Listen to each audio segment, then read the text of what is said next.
There are times that I would rather just be told what to do rather than to have to figure it all out.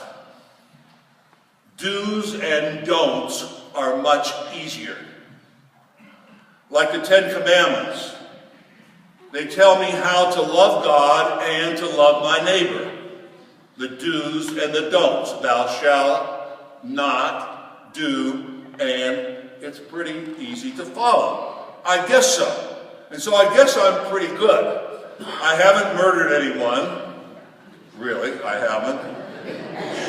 I haven't been divorced, although I haven't been married. I really do not think anyone would stay with me, okay?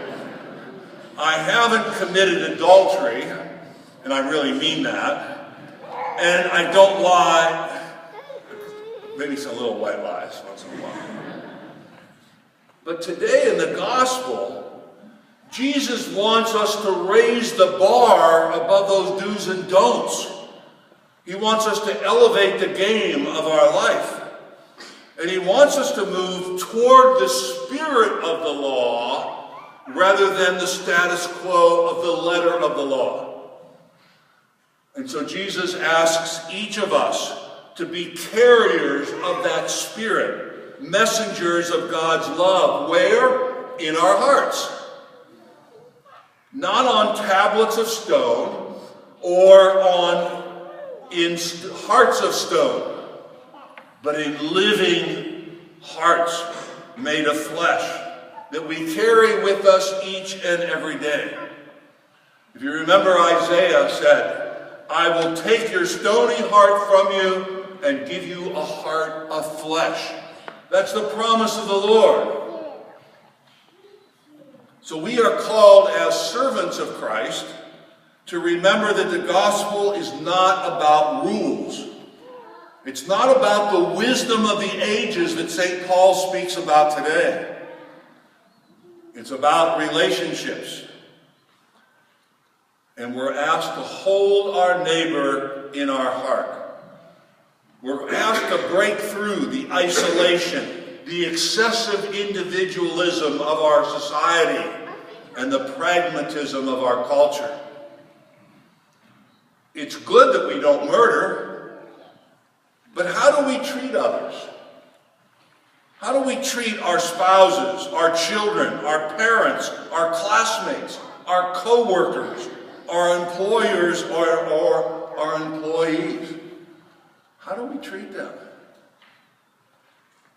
It's good that we don't commit adultery, but do we objectify others? Do we put them in categories and statistics? Do we objectify others through pornography, through violence, domestic violence, the violence of poverty?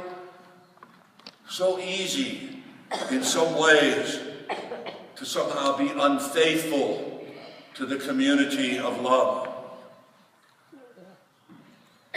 It's good that generally we don't divorce. We don't know what relationships are like. And not all relationships work.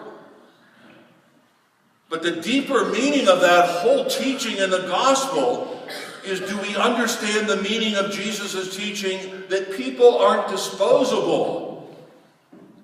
Relationships should be for better, for worse, for richer, for poor, in sickness and health. Till when?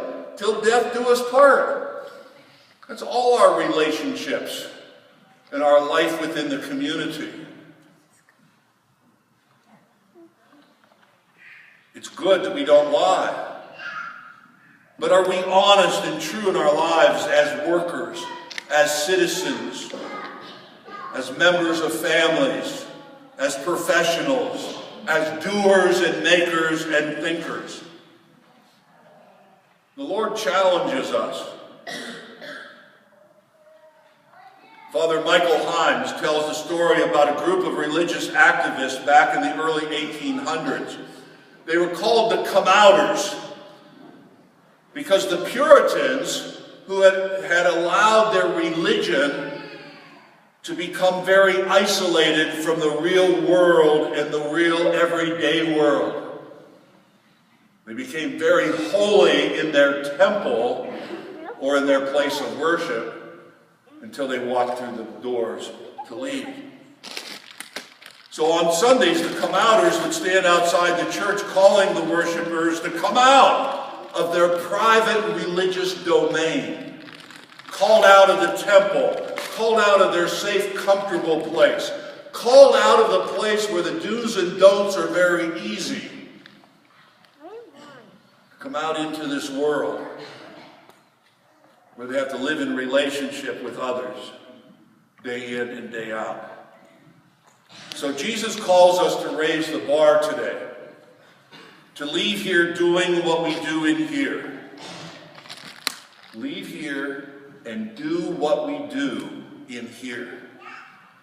Give ourselves, to risk all, to bring new life, to break open ourselves, but to do that out there. Allowing God's love to be present and real in all that we do as servants of Christ for the next 167 hours of this week. God bless you.